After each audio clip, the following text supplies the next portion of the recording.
Bonjour, je suis le frère Marie-Dominique Philippe, je suis religieux moine camerounais et je voudrais faire un petit commentaire sur l'évangile, un passage de l'évangile qui nous est proposé aujourd'hui en ce premier samedi du temps de l'Avent. Et donc cet évangile, c'est Matthieu chapitre 9, du chapitre 9 verset 35 au chapitre 10 verset 1 et verset 4 à 6. Alors dans cet évangile, Jésus dit à ses disciples: vous avez reçu gratuitement, donné gratuitement. En fait, je pense que là nous touchons à ce qui est d'essentiel dans la foi chrétienne, c'est-à-dire que Dieu, quand il nous apporte le salut, il nous met de son côté, c'est-à-dire qu'il fait de nous, de chacun de nous, en union avec lui, une source même du salut. Et tout ça s'enracine dans le mystère de la très sainte Trinité qui, comme nous l'avons déjà dit dans nos précédentes vidéos, constitue le principe, même la source d'intelligibilité de toute théologie, c'est-à-dire de tout discours sur Dieu, toute connaissance de Dieu.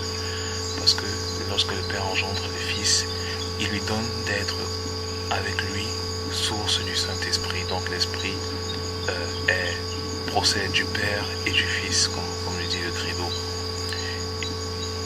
Et donc, lorsque Dieu nous communique son salut, il nous donne, comme nous le disions tantôt, d'être avec lui aussi source du salut, c'est-à-dire qu'il refait avec nous ce qu'il a fait avec son propre Fils. Ou alors, si vous voulez, le Fils refait avec nous ce que le Père a fait avec lui, c'est-à-dire être source du salut, qui est finalement le Saint-Esprit lui-même. Et donc, ça me permet disons, dans l'Évangile, les prologues de Saint Jean, Saint Jean dit de sa plénitude, nous avons reçu grâce sur grâce. Donc si nous recevons grâce sur grâce, c'est pour que nous puissions donner, communiquer à nos frères, et bien grâce sur grâce, la grâce même de Dieu. Donc si vous avez reçu gratuitement, donné gratuitement, nous sommes appelés, chacun de nous est appelé en union avec Jésus à être source du salut pour ses frères. Et ça me permet donc, je le disais, de revenir sur la fête d'hier, donc l'Immaculée Conception de la Vierge Marie, parce que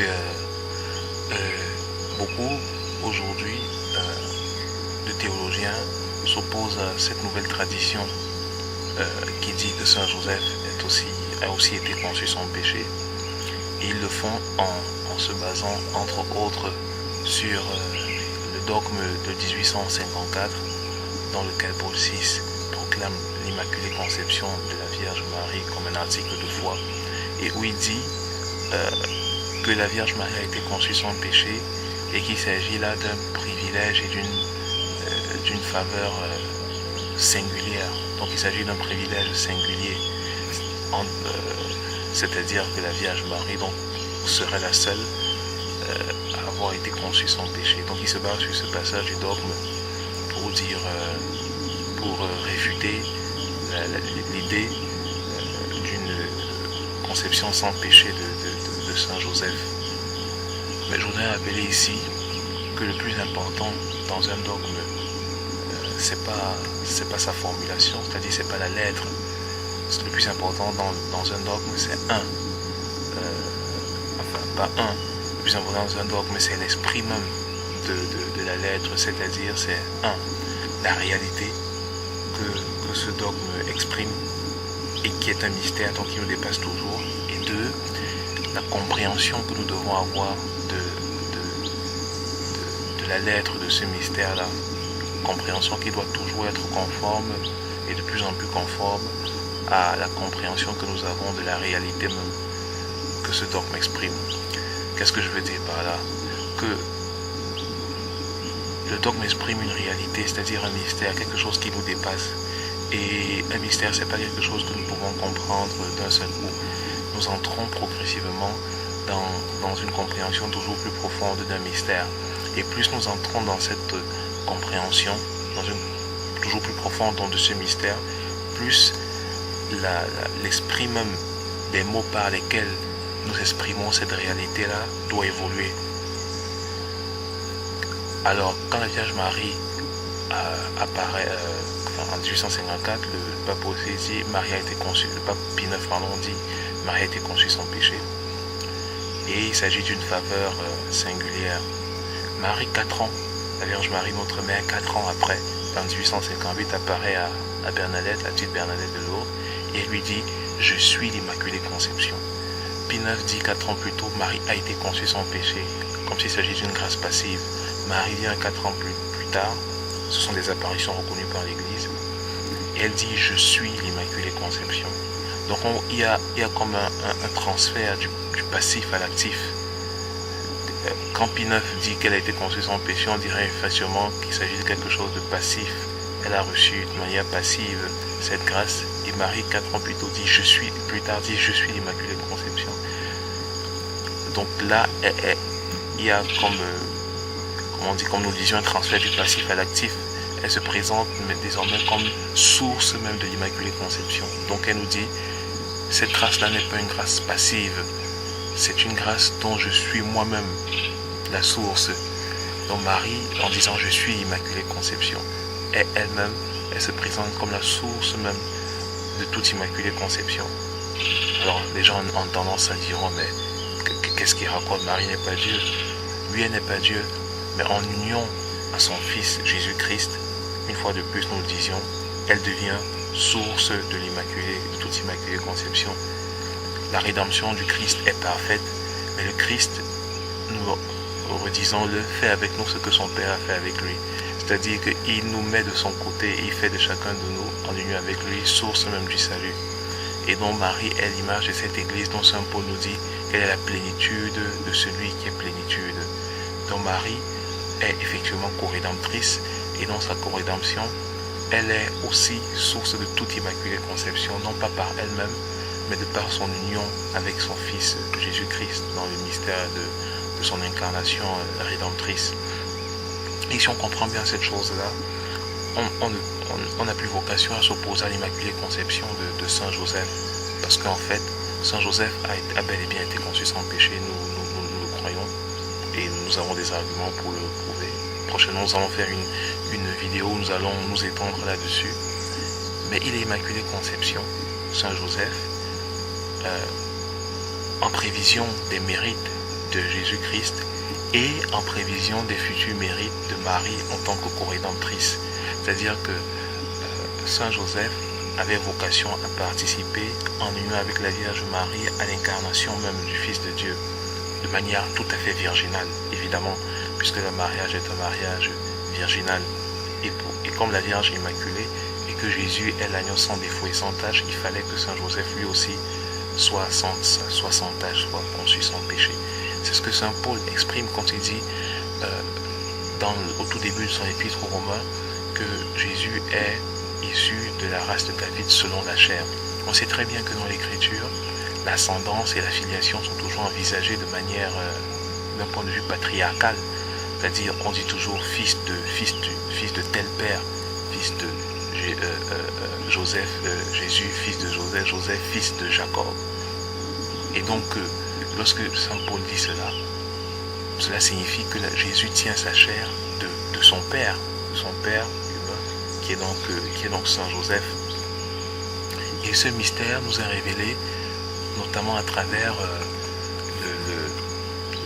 l'ensevelissement de Jésus, où Joseph d'Arimathie va demander le corps de Jésus à Pilate et le dépose dans un tombeau neuf qui, d'après Saint Jean, se trouvait dans un jardin. Or, nous savons bien, l'Église dit de Marie, lui applique à Marie la parole du psalmiste, pas du psalmiste, mais du cantique des cantiques, tu es un jardin clos. Et Saint Matthieu nous précise que Joseph d'Arimathie a déposé ce corps en l'entourant d'un linge propre. Et il a donc déposé dans un tombeau neuf, là où personne n'avait jamais été mis, tombeau neuf qui se trouvait dans un jardin. En fait, Joseph d'Arimathie représente ici Saint Joseph. Ils ont beaucoup de points dénominateur commun. Ils ont le même nom, Joseph. Ils sont tous les deux juifs. Ils sont tous les deux membres éminents d'un conseil. Il nous a dit que Joseph d'Arimathie était membre éminent d'un conseil, humainement le Sanhédrin. Et Joseph, lui, est membre éminent du conseil divin, c'est-à-dire que dans le ciel, il est un membre éminent. Donc, d'un point de vue de la théologie mystique, il représente ici Saint Joseph. Et Pilate, en tournant le corps de Jésus pour Joseph d'Arimathie, représente en réalité Dieu le Père. Parce que dans Saint Jean, il y a un passage où on nous dit que Pilate, lors de sa rencontre avec Jésus, alla s'asseoir dans un lieu appelé le dallage, en hébreu Gabata. Or, ce mot Gabata signifie lieu très élevé, lieu éminent.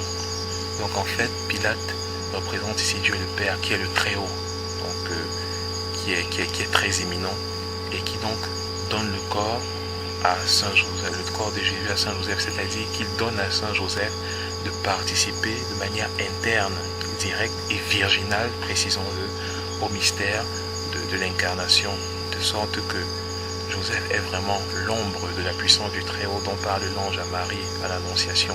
L'Esprit Saint viendra sur toi et la puissance du Très-Haut te couvrira de son ombre. Donc une fois de plus, déjà c'est l'ombre du Père, Joseph, ombre du Père. C'est un titre qui lui a été donné par plusieurs théologiens, plusieurs docteurs.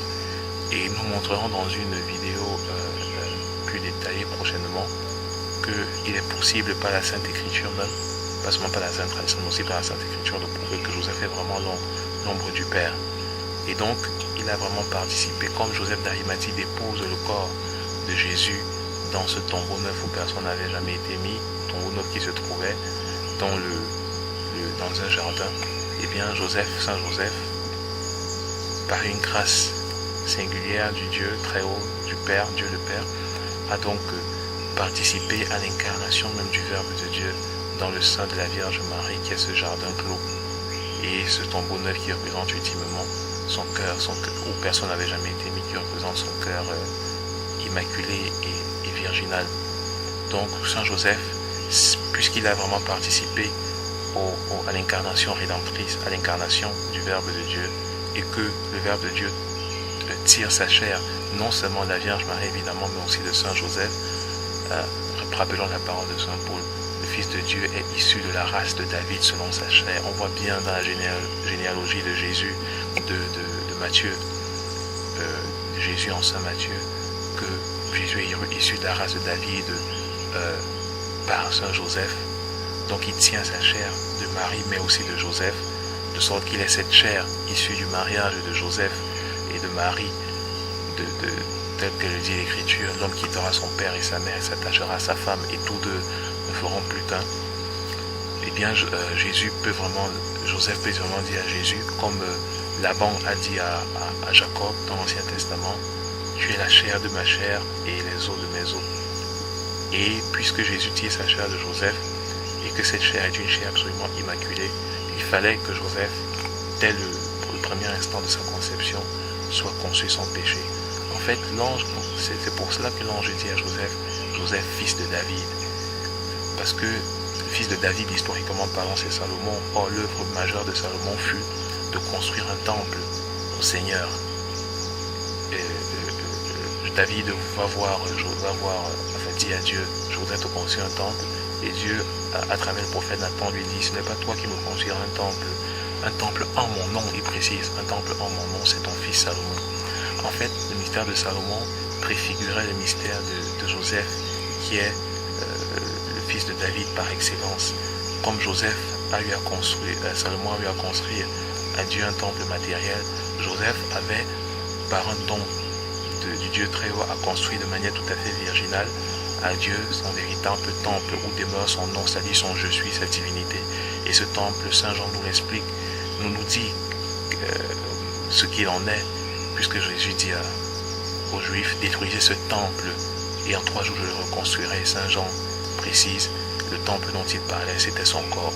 Donc l'ange dit à Joseph, fils de David, parce que Joseph devait être ce fils de David qui devait construire à Dieu son véritable temple qui est le corps humain de Jésus-Christ. Il l'a fait de manière virginale, corps humain où demeure le nom de Dieu, c'est-à-dire sa divinité, son je suis. Dieu dit à Moïse, va leur dire que je suis, t'as envoyé dans son je suis, sa divinité. Et Saint Paul va résumer admirablement cela en disant, aux Colossiens, dans le Christ habite corporellement toute la plénitude de la divinité. Donc, Joseph est vraiment ce fils de David qui a construit de manière virginale le véritable temple de Dieu où demeure son nom, c'est-à-dire le corps humain de Jésus-Christ où demeure son je suis, c'est-à-dire la plénitude même de sa divinité. Et c'est en cela que Joseph,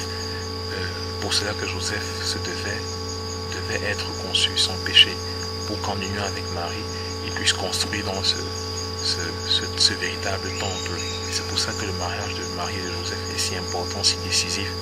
Et pour en venir à l'objet même de notre propos du début, Marie, en 1858, dit « Je suis l'Immaculée Conception » parce qu'elle est source de toute Immaculée Conception, et notamment de celle de Saint Joseph. Nous l'avons dit, en prévision au futur mérite de Jésus et aussi de Marie co-rédemptrice, Saint Joseph devait être conçu sans péché parce qu'il a été choisi de toute éternité pour qu'en union avec Marie, il construise à Dieu son véritable temple où demeure son nom, c'est-à-dire le corps humain de Jésus-Christ, où demeure la plénitude de la divinité. Donc, ceux qui s'opposent à la conception immaculée de Saint Joseph en arguant que Pie IX a dit dans le dogme 1854 que l'Immaculée Conception de la Vierge Marie est une grâce singulière, devrait se rappeler que 4 ans plus tard, Marie a dit « Je suis l'Immaculée Conception », c'est-à-dire qu'elle nous a aidés à entrer dans une contemplation plus profonde de ce mystère de sa conception immaculée. Et donc, la compréhension même de la fameuse phrase de Pie IX, faveur singulière à propos de l'Immaculée Conception de la Vierge Marie, doit évoluer. Nous devons entrer dans l'esprit de cette formulation-là, en comprenant que la faveur singulière dont parle Pie IX dans ce dogme-là n'est pas qu'elle est la seule à avoir été conçue sans péché. De toute façon, Jésus lui aussi a été conçu sans péché. Même si c'est vrai qu'il n'est pas une personne humaine, mais il a un homme. Il ne peut pas s'agir d'une faveur singulière. Mais n'est donc pas qu'elle a été conçue sans péché, mais qu'elle est source de toute l'Immaculée Conception, et notamment de Saint Joseph. Saint Joseph a été choisi pour être le prototype même donc par avance du fruit de la co-rédemption de Marie. Il a été sauvé de manière suréminente en vertu des futurs mérites de Marie co-rédemptrice et donc de Jésus co-rédempteur évidemment. Donc c'est quelque chose de magnifique.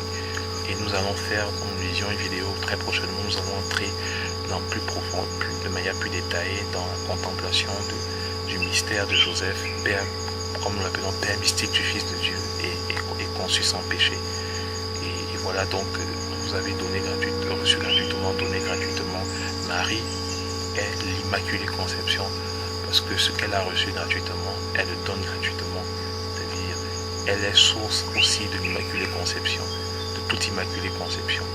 Et à ce titre-là, Joseph a eu le privilège ineffable d'être racheté par avance et d'être donc le premier fruit de cette maternité, on va dire, de cette co-rédemption de Marie par laquelle elle est elle aussi en union avec Jésus, source de toute Immaculée Conception. Donc Joseph a été lui aussi conçu sans péché et Marie est vraiment source de toute Immaculée Conception. Vous avez reçu gratuitement, donné gratuitement.